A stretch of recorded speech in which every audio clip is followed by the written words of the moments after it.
Todos transitamos nuestra vida aceptando lo que nos dicen los libros de texto sobre el universo. Pero ¿qué sucede cuando se formulan preguntas sobre muchas de nuestras creencias fundamentales? Un misterio que no tiene explicación. Un enigma que desafía la razón. Una respuesta sorprendente e inesperada. Encontrar ese misterio en forma directa puede cambiar su vida para siempre. Cara a cara con los grandes acertijos de todos los tiempos, los más profundos misterios del mundo tocarán su vida de formas que usted jamás imaginó que fuera posible.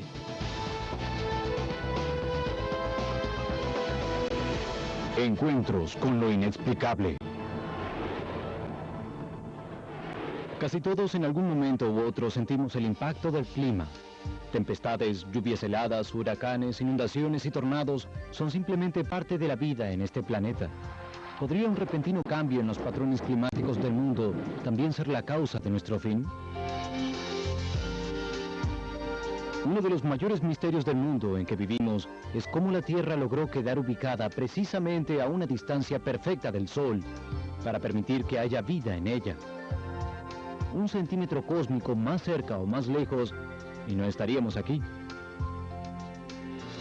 Esta precisa posición en el sistema solar hace que toda la vida como la conocemos sea posible mediante un complejo sistema ambiental que incluye océanos, nubes, bosques, capas de atmósfera protectoras y, según algunos expertos, las personas. De hecho, una de las preguntas más importantes que intentamos responder es: ¿los seres humanos realmente tienen un impacto significativo en el sistema climático del mundo? El debate estuvo candente durante al menos 2 décadas sin una respuesta definitiva. ¿Acaso es real el fantasma de un colosal desastre climático o es una pesadilla informática? ¿Hay alguna forma de saberlo con seguridad? Lo que está ocurriendo hoy es el último capítulo de un gran drama que comenzó con la formación de la Tierra y su atmósfera. El funcionamiento de la atmósfera en gran medida ha establecido condiciones de vida en la Tierra, y los seres vivos a su vez modificaron la atmósfera. Los humanos siempre fueron prisioneros y a veces incluso esclavos del clima y el tiempo, pero ahora parece ser que por primera vez las personas están revirtiendo eso y reformando el sistema climático en una escala global con enormes ramificaciones para la vida humana. ¿Cómo llegamos a este punto? ¿Qué tan grave es? ¿Cuánto peor puede llegar a ser? ¿Qué tan dramáticamente cambiará la vida humana? El último consenso de la comunidad de la ciencia climática de que la Tierra realmente se está calentando es en gran parte debido a la actividad humana y generó un intenso debate. Parece haber solo una cosa en nuestra investigación que es cuantificable e indiscutible. El clima furioso, como suelen llamarlo los pronosticadores de la televisión, es cada vez más frecuente y está empeorando. En 1970 el ciclón más devastador golpeó a Bangladesh y mató quizás a 1 millón de personas. En 1986 el granizo más fuerte que se haya registrado golpeó a ese mismo país. Huracanes como el Mitch y el Gabriel tienen sistemas de tormenta sobre ellos que llegan hasta la estratosfera. Todo esto parece indicar que los sistemas climáticos catastróficos son cada vez más poderosos. En 1999 el huracán Floyd alcanzó en un momento el tamaño de Texas. ¿Pero es esto algo nuevo? ¿Acaso las monstruosas tormentas y las variaciones del clima no fueron siempre parte de la historia de la Tierra?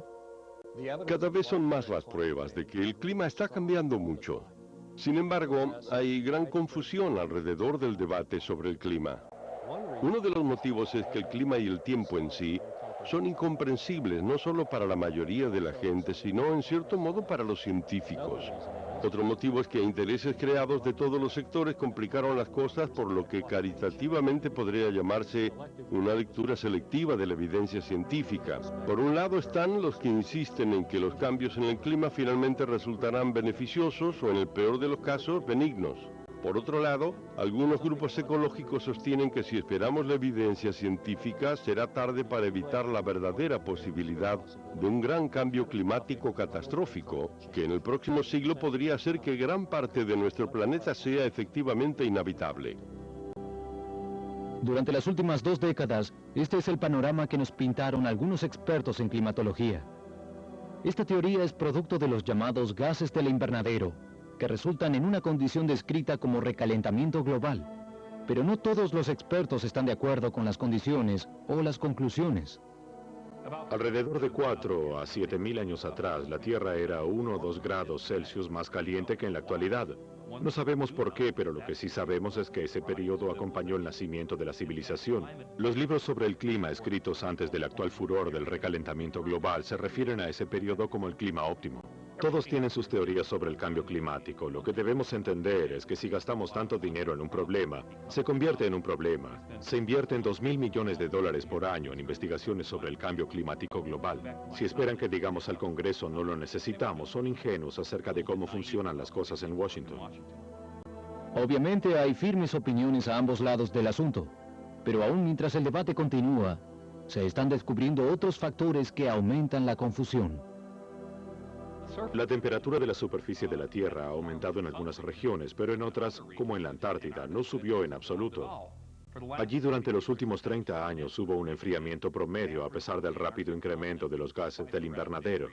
Y no parece haber una explicación racional a esto que sea consistente con la opinión del dramático cambio climático.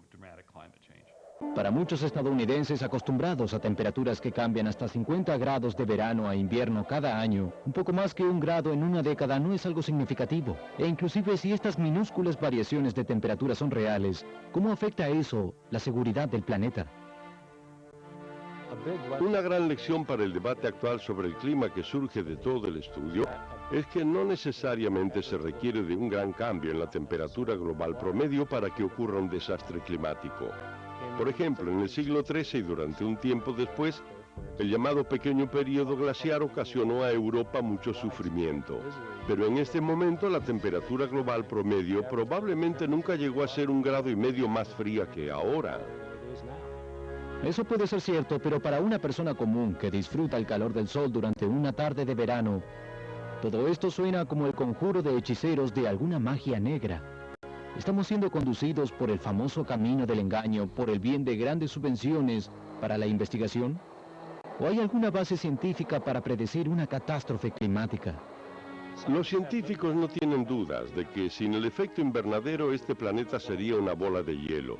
Lo que sucede es que los rayos del sol penetran la atmósfera, rebotan y salen de la Tierra, y parte de la energía queda atrapada en la atmósfera por los gases del invernadero como el dióxido de carbono y el vapor de agua.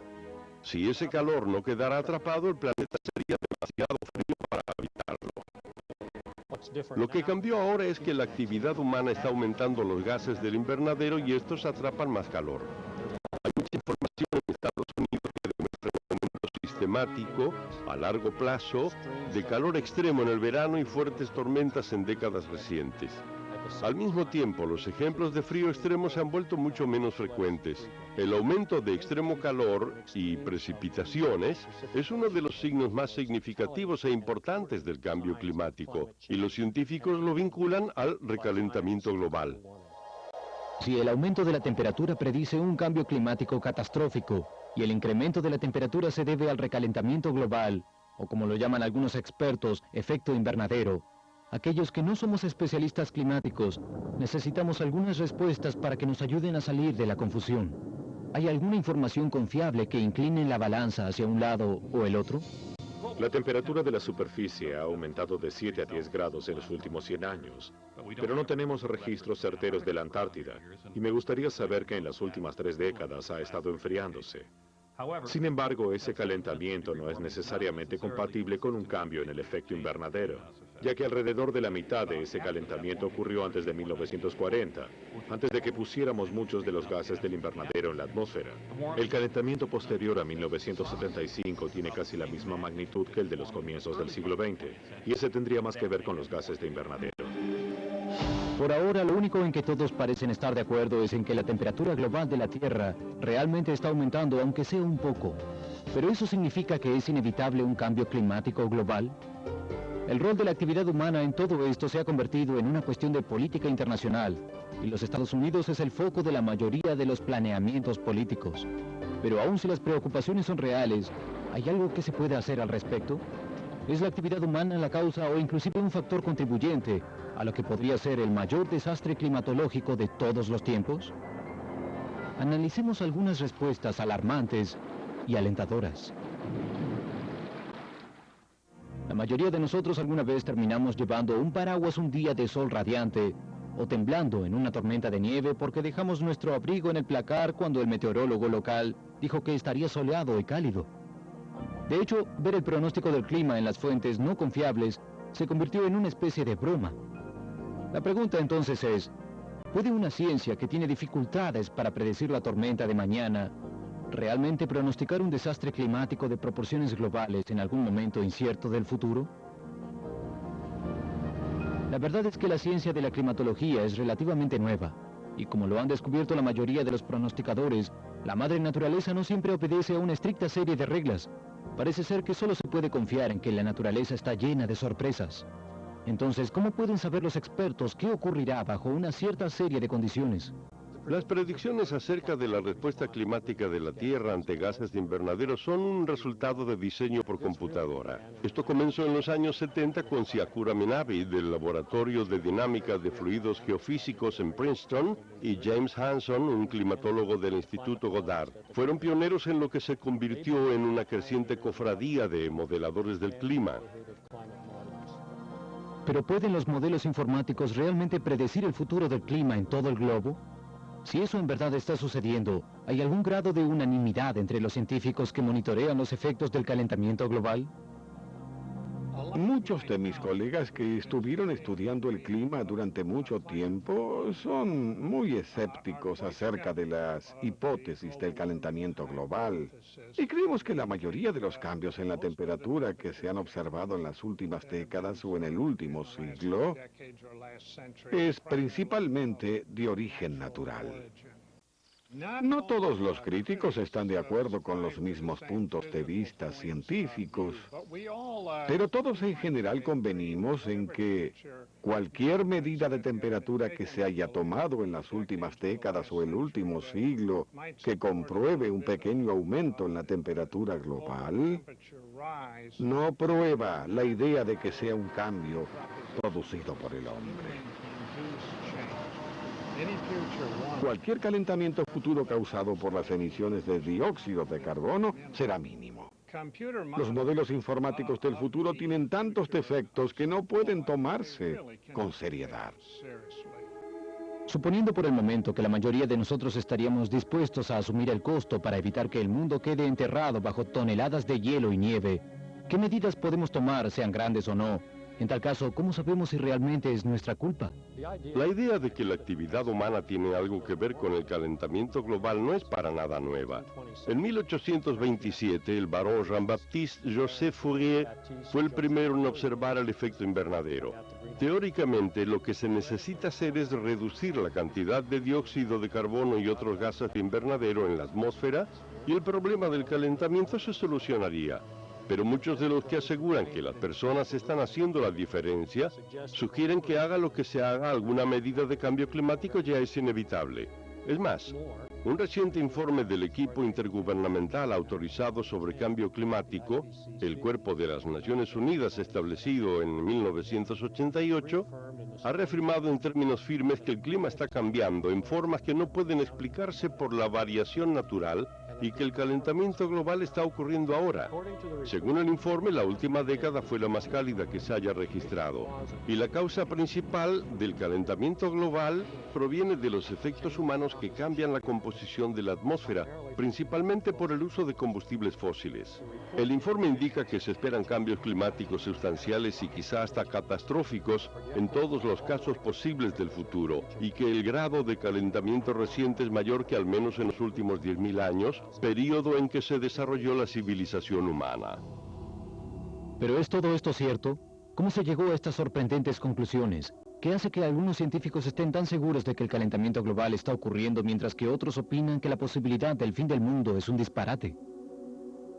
Realizamos predicciones climáticas desde modelos de circulación general. Tienen sus problemas. La diferencia entre lo que los modelos predicen y lo que se observa a veces es importante. Ninguno de ellos anticipó que la Antártida iba a enfriarse durante las últimas 3 décadas. Ninguno previno que Groenlandia se enfriaría durante las últimas 7 décadas. Y ninguno anticipa que si subimos a la atmósfera el porcentaje de calentamiento no está aumentando. Todos los modelos predijeron que cuanto más alto uno va, más alto sería el porcentaje, especialmente en los trópicos, y eso no fue observado. El hecho de que la atmósfera no está calentándose a un porcentaje mayor cuando uno la atraviesa es algo fatal para esos modelos. Cuando calculamos el calentamiento que se observó desde la superficie hasta la estratosfera y lo comparamos con los modelos, parece como si en promedio los modelos han anticipado 7 veces más calentamiento del que se observó en realidad. En el año 2000, otro fantasma se sumó a las terribles predicciones del calentamiento global. Algunos científicos están pronosticando que en un ambiente cada vez más nocivo, creado por un clima más favorable para organismos causantes de enfermedades y pestes en plantas comestibles, el calentamiento global podría ser responsable de millones de muertes extra. ¿Es el calentamiento global la causa de los grandes cambios climáticos que se están experimentando en todo el mundo? ¿Es este el comienzo del futuro desastre global? Observamos que las precipitaciones han aumentado en los Estados Unidos durante los últimos 100 años. Hace 4.000 o 7.000 años, cuando el planeta era más cálido que en la actualidad, los fenómenos del Niño eran menos frecuentes que hoy. Creo que la naturaleza está intentando decirnos algo. Los vientos máximos de los huracanes en la cuenca del Atlántico disminuyeron durante los últimos años, aun cuando el efecto invernadero ha aumentado. Cuando comparamos el calentamiento observado en los modelos, concluimos que el calentamiento del siglo XXI será bastante módico. La mayor parte ocurrirá en el invierno, principalmente en el aire frío. Es difícil creer que eso sea algo malo. Habrá sorpresas climáticas en un futuro. Si no hubiese sorpresas, no sería necesario el estudio del clima. Pero en realidad, el clima que se ha desarrollado desde que aumentó el efecto invernadero ha sido bastante benigno. Hace miles de años estábamos en el llamado periodo glacial. La mayoría de la gente seguramente dirá que era un clima bastante desagradable, comparado con el clima de fines del siglo XX.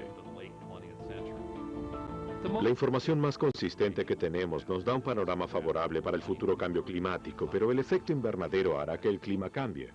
Por otro lado, no podemos detenerlo. Si todas las naciones dijeran que harían lo que sea bajo el Tratado del Clima de las Naciones Unidas, el cambio de la temperatura de la Tierra sería indetectable. Al parecer, los expertos aún no se ponen de acuerdo. ¿Podemos confiar en la objetividad de la ciencia para solucionar o al menos arbitrar el asunto? No, a menos que todos estén dispuestos a analizar la misma información de la misma forma.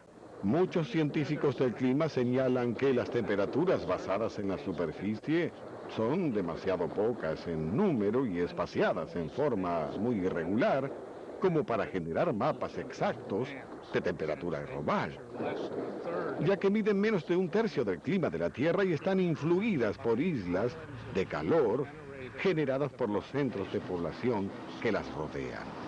También es cierto que las medidas de los satélites son consideradas muy exactas.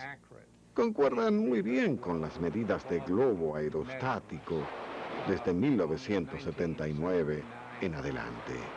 Ambas herramientas de medición no muestran una tendencia de calentamiento significativo.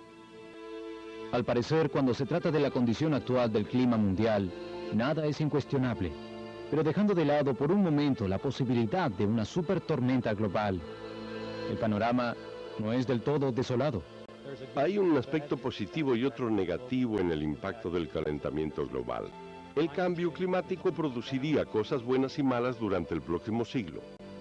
Una Nueva Inglaterra con un clima más cálido podría resultar en problemas económicos, pero podría disminuir los costos de manutención de calefacción en invierno. Globalmente, la producción agrícola podría mantenerse, pero inundaciones y sequías en aumento significarían duros golpes para los agricultores en muchas partes del mundo, especialmente en países en vías de desarrollo. Es un panorama de cambios y trastornos, pero no de desastre total.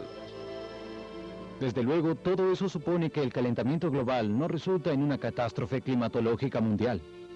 Pero si científicos eminentemente calificados se pelean entre sí y tienen interpretaciones totalmente opuestas sobre la misma información, ¿en quién debemos creer?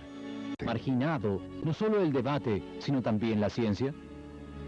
Con miles de millones de dólares invertidos y tecnologías en rápido desarrollo que permiten a los científicos estudiar, medir y analizar las condiciones climáticas sobre una base global, ¿por qué no están apareciendo respuestas definitivas? ¿Realmente estamos dispuestos a jugar con el futuro de la raza humana? ¿O es una cuestión de no contar con suficiente información para entrar en el juego? La segunda parte de este programa nos pone en contacto con lo que mucha gente cree que es el verdadero comienzo de la vida sobre la Tierra.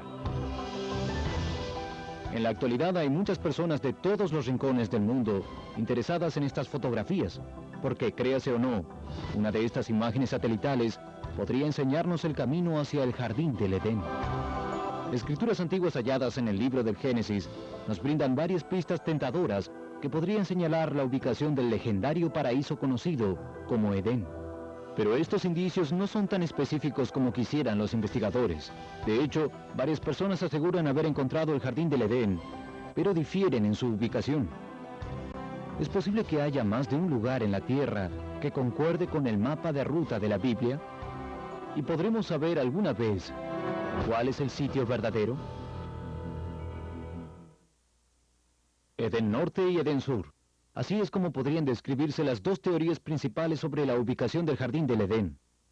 Un grupo dice que el paraíso en la Tierra estuvo situado en la parte norte del mundo antiguo. El otro insiste en que está a miles de kilómetros al sur y tienen imágenes satelitales para probarlo. ¿Puede ser que uno de estos grupos en realidad haya encontrado el jardín del Edén? Ambos aseguran utilizar la misma documentación bíblica para determinar su ubicación. Así que, ¿por qué no están de acuerdo? ¿Y cómo se comparan estas teorías con la evidencia antigua? La ubicación del jardín del Edén se define por los ríos que fluyen desde y alrededor de él. El capítulo 2 del Génesis nos dice que un río que regaba el jardín fluía desde el Edén, y allí se dividía en 4 fuentes. El texto bíblico menciona cada uno de estos ríos: el Pisón, el Gijón, el Tigris y el Éufrates. Los nombres de los 4 ríos parecerían darnos la ubicación geográfica exacta del jardín del Edén. Todo lo que hay que hacer es encontrar dónde nacen estos 4 ríos para hallar el jardín. Pero no es tan fácil, ya que si bien el Tigris y el Éufrates aún existen, los otros 2 ríos quedaron perdidos en el tiempo. ¿Cómo podría alguien encontrar el jardín del Edén si 2 de los 4 ríos guía desaparecieron? Durante miles de años fue una tarea imposible. Pero en años recientes, la tecnología satelital ha generado búsquedas mucho más serias del legendario paraíso. ¿Qué pistas podemos recoger de estas vistas celestiales de la Tierra? ¿Y serán suficientes para conducirnos al jardín del Edén? La ubicación más probable de los 2 ríos perdidos, el Pisón y el Gijón, serían esos lugares a donde el Tigris y el Éufrates se juntan lo suficiente como para poder serpentear y cruzar. ¿Es este el lugar del jardín del Edén? A primera vista es evidente que esta área de Turquía satisface los requisitos de los 4 ríos. Pero, ¿acaso la Biblia brinda otras pistas que puedan comprobar o refutar esta teoría?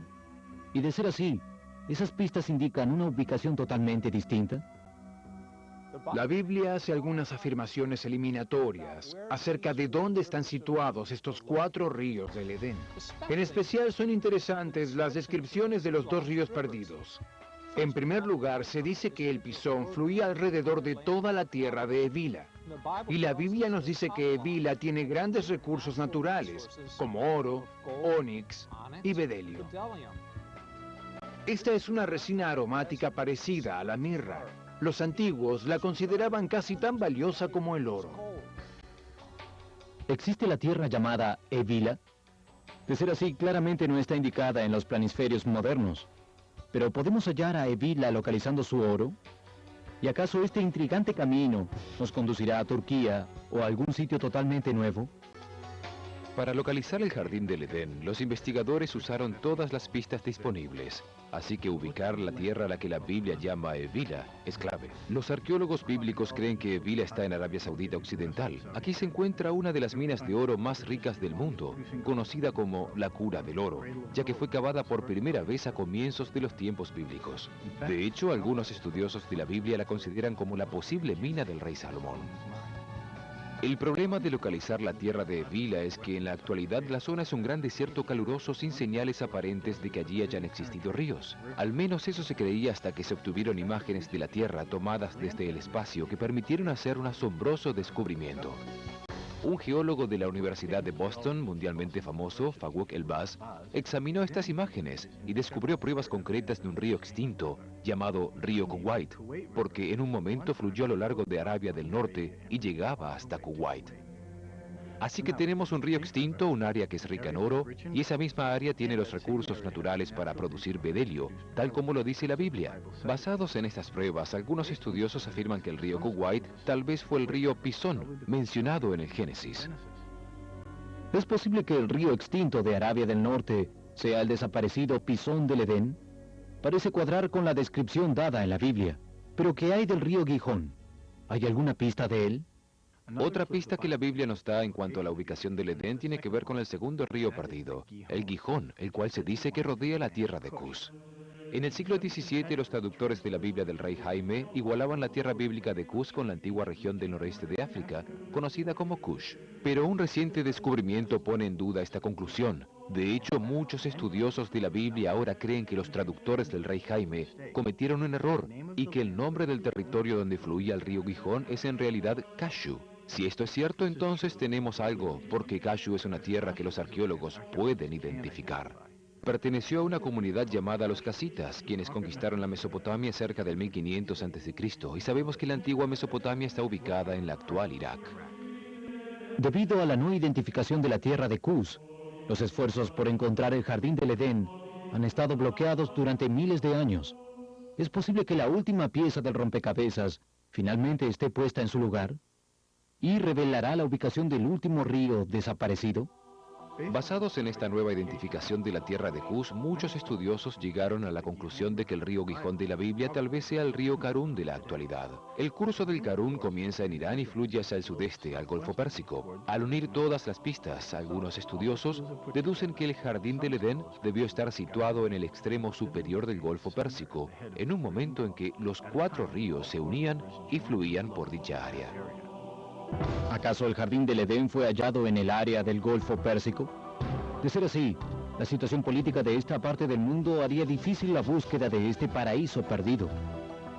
Pero resulta ser que cualquier clase de búsqueda sería inútil, porque el lugar podría estar fuera del alcance para siempre. Puede ser que la última serie de fotografías satelitales indiquen que el jardín del Edén ahora está bajo el agua. ¿O el verdadero jardín del Edén existe en otro sitio?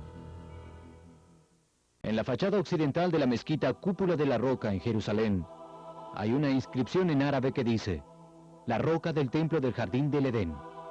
La entrada norte de la mezquita se llama la Puerta al Paraíso. Y justo al pasar esa puerta hay una piedra de jaspe verde de alrededor de medio metro cuadrado llamada la Piedra del Edén. ¿Es posible que los materiales de construcción de uno de los lugares más sagrados del mundo provengan del jardín del Edén? ¿La tecnología satelital finalmente ha revelado su ubicación real? De ser así, ¿podemos ir allí?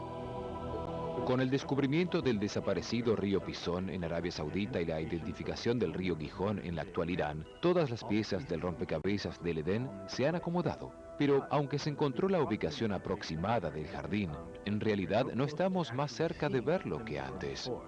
La razón es que los cambios climáticos hicieron que las aguas del Golfo Pérsico subieran desde los tiempos bíblicos. Eso significa que el área donde estaba situado el jardín fue alcanzada por el mar. Una de las piezas más increíbles de mi colección data de alrededor del 4400 al 4000 a.C. Es una piedra. Tiene la forma pictográfica de una antigua barcaza comercial sumeria.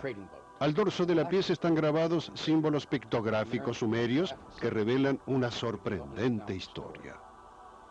Esta se refiere a un meteorito del tamaño de una montaña que se desprendió del planeta Júpiter y cayó en Arabia Central del Sur. Cuando el meteorito entró en la atmósfera viajando a 58.000 kilómetros por hora, se rompió en pedazos. Partes penetraron en el área sur central de Arabia, creando los yacimientos de cráteres de Warmar y posiblemente destruyendo la tierra bíblica de Évila. La segunda parte cayó en el Golfo de Omán, en el área del Golfo Pérsico, creando una oleada masiva, y el diluvio bíblico descrito en el libro del Génesis. Basados en estos hechos catastróficos, es posible que el jardín del Edén haya quedado hundido bajo las desbordantes aguas del Golfo Pérsico. Luego de miles de años explorando, ¿acaso el hombre una vez más fue vencido en su búsqueda por el paraíso? ¿Quedó el jardín del Edén perdido para siempre bajo las saladas aguas del Golfo Pérsico? ¿O es posible que toda esta tecnología nos conduzca a una búsqueda inútil? ¿Puede ser que el verdadero jardín del Edén esté oculto en un remoto rincón de la Tierra? ¿Y un hombre retrocedió en el tiempo para encontrarlo?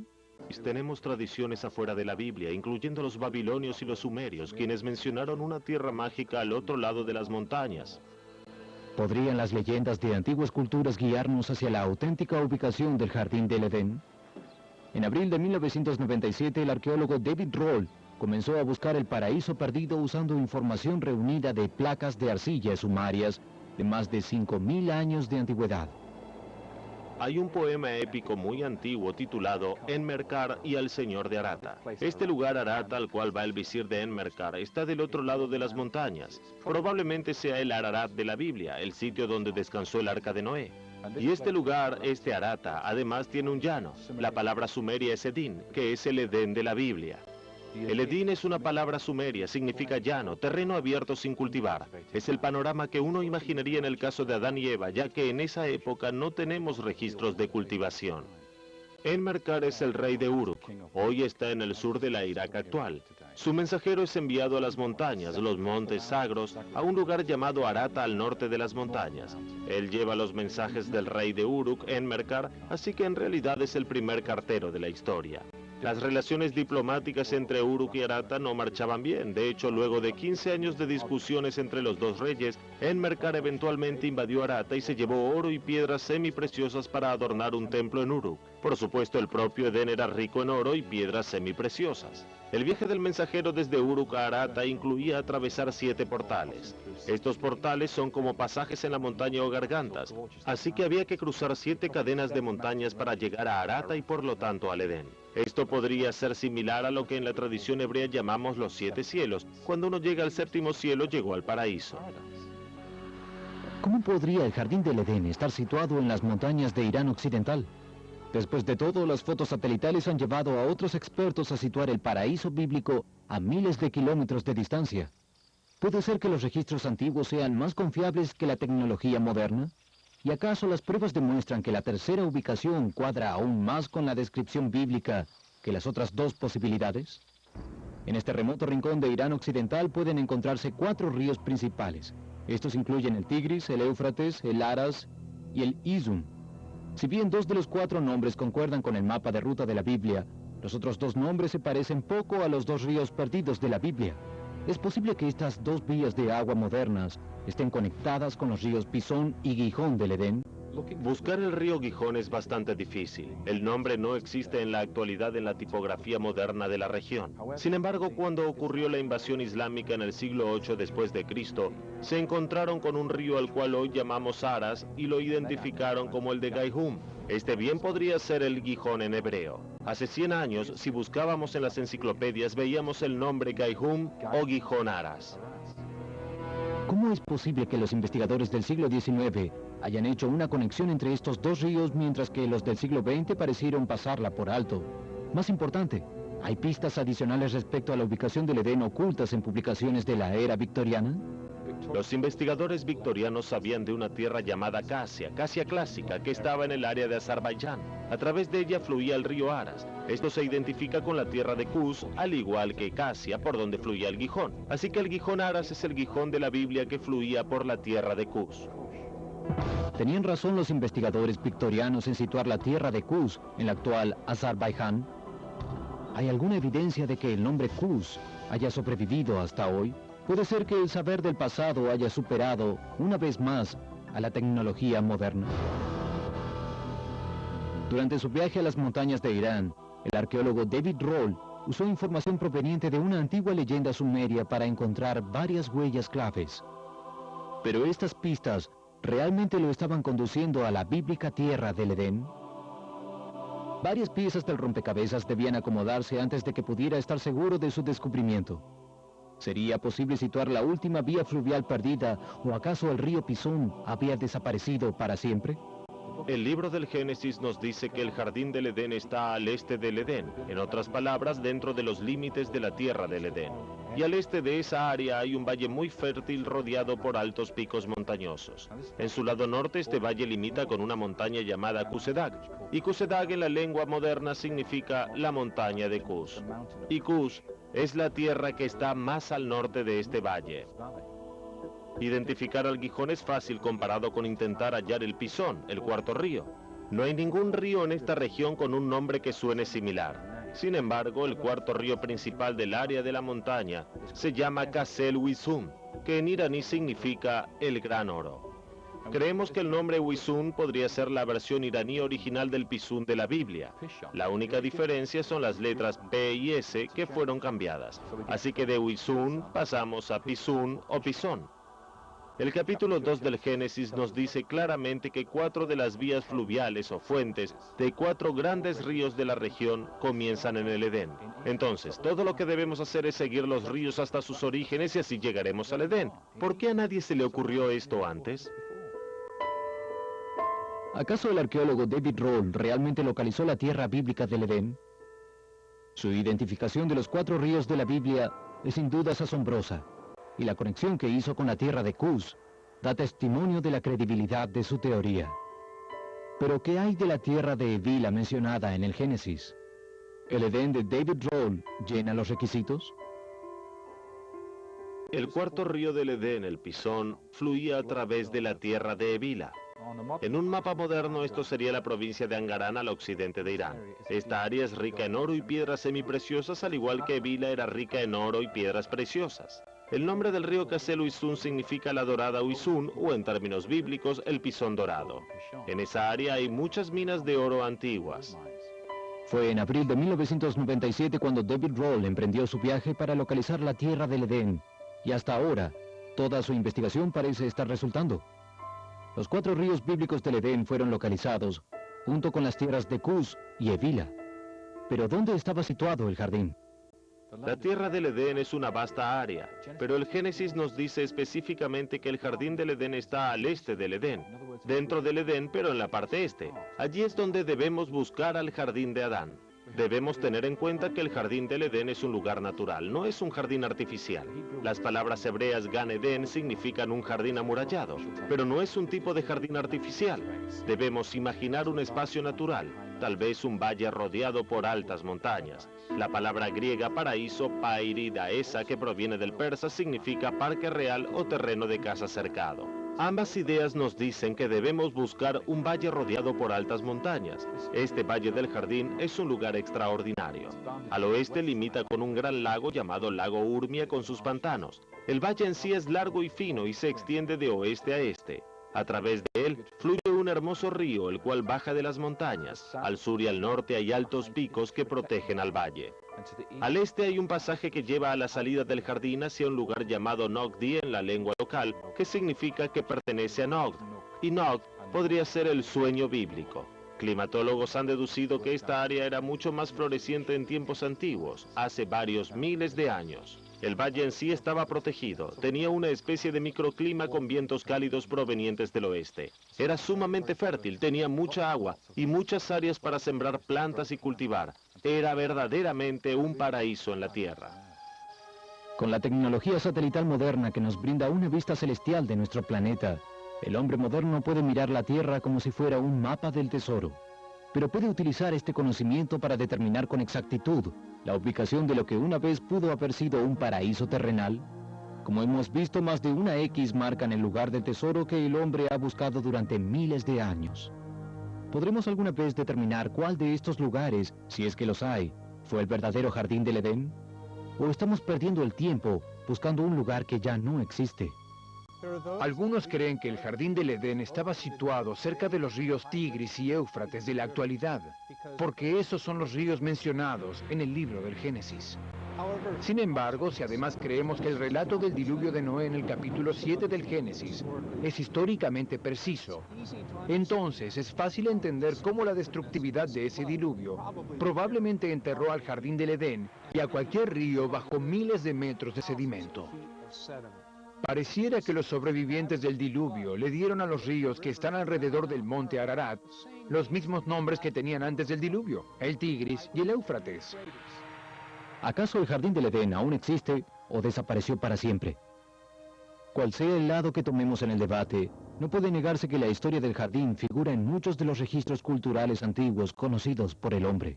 Por ejemplo, la lengua china podría ser una referencia al Edén en su símbolo para la palabra oeste. Traducido literalmente, el símbolo significa 2 personas en un jardín. ¿Acaso la gente de esta gran cultura oriental proviene originalmente del oeste? ¿Tal vez de algún lugar del valle del Tigris y Éufrates? ¿Y es posible que su simbólica lengua conmemore a Adán y Eva en su jardín natal? Las respuestas a estos misterios aún pueden estar fuera de nuestro alcance, pero la búsqueda del jardín sin dudas continuará, porque en cierto modo representa una búsqueda con la que todos podemos relacionarnos, la búsqueda por volver a casa. Algo para reflexionar hasta nuestro próximo encuentro con lo inexplicable.